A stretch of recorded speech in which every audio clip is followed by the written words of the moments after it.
Này bạn ơi, sao bạn cứ mang khẩu trang mãi thế? Hiện tại đang có dịch nên là bọn mình xin phép đeo khẩu trang để phục vụ ạ. Làm gì có, xấu trai ấy gì. Cởi em nào.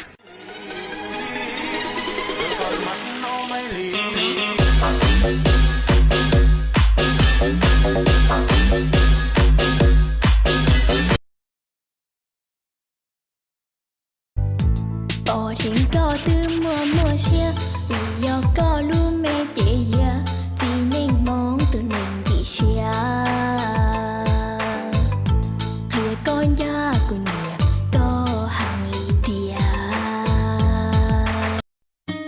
Hey, kamu sungkau kanyo kau tu tua jago yo sungkau luli punya kau hendak lai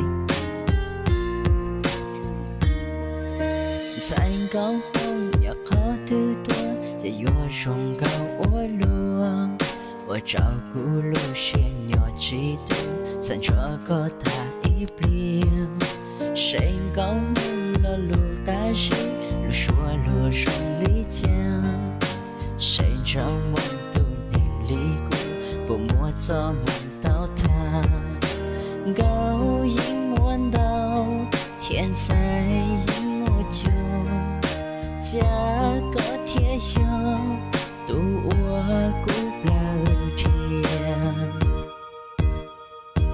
tu yong có mong sông có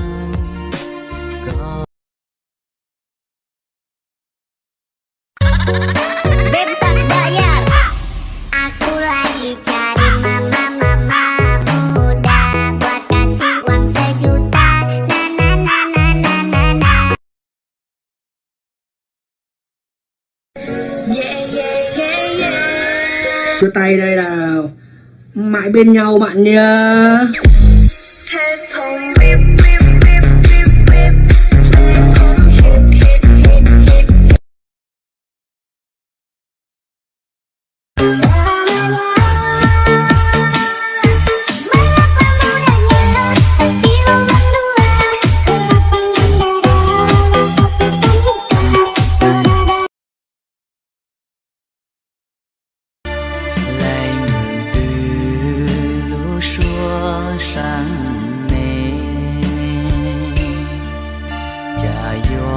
khó chia hoa lúa ly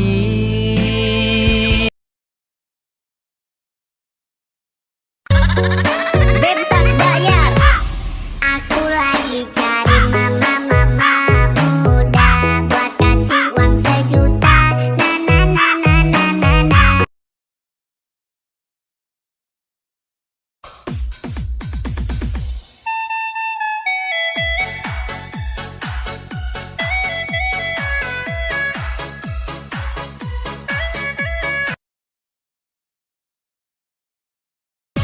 Dù yo tu có lâu chỉ yo